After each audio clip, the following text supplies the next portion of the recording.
शिवाजी कोण होता या पुस्तकामुळे कॉम्रेड गोविंद पानसरेंची हत्या झाली असा आरोप पानसरे कुटुंबियांनी मुंबई हायकोर्टामध्ये केला आहे। पानसरे कुटुंबियांनी सादर केलेल्या अतिरिक्त माहितीची हायकोर्टाकडून दखल घेण्यात आली आहे। पानसरे कुटुंबियांनी सादर केलेल्या अतिरिक्त माहितीची दखल घेऊन ती आरोपींची ओळख पटवण्यासाठी आणि तपास पुढे नेण्यासाठी उपयुक्त ठरू शकते असं न्यायालयाने नमूद केलंय। तसंच 4 आठवड्यांमध्ये माहितीची पडताळणी करण्याचे आदेश प्रकरणाचा तपास करणाऱ्या एटीएसला देण्यात आले।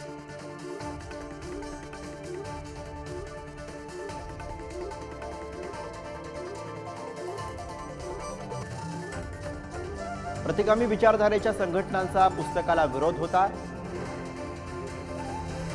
पुस्तक प्रकाशनानंतर काही ठिकाणी पानसरे यांच्या व्याख्यानांना सुद्धा विरोध करण्यात आला। या पुस्तकामुळे पानसरे यांची हत्या झाल्याचा पानसरे कुटुंबियांचा आरोप आहे।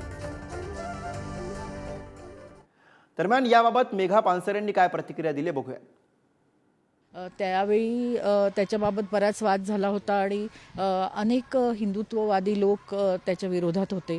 तर उच्च न्यायालयामध्ये चर्चेच्या वेळी आमचे वकील ॲडव्होकेट अभय नेवगी तिथं बोलले आमच्या वतीने आणि तिथं हा मुद्दा आला की त्याचासुद्धा पुन्हा विचार केला पाहिजे। या पुस्तकामध्ये कॉम्रेड पानसरेंनी असं दाखवून दिलेलं आहे आणि अत्यंत तार्किक पद्धतीने दाखवलेलं आहे की शिवाजी महाराजांचा जो काळ होता आणि जो इतिहास होता त्या इतिहासाकडं एका धर्माच्या चष्म्यातून न बघता त्यावेळची राजेशाहीची परिस्थिती आणि एकूण 2 राजांमधली जी लढाई होती त्या दृष्टीने त्यांच्याकडे बघितलं पाहिजे। आणि म्हणून अलीकडच्या काळामध्ये जे हिंदू राष्ट्र झालं पाहिजे अशी जी भूमिका घेतली आहे त्याला छत्रपती शिवाजी महाराजांचा एकूण सगळा इतिहास, त्यांचं कर्तृत्व, त्यांचा विचार हे आधार देत नाही आणि त्यामुळे अशी चर्चा काल न्यायालयात झाली।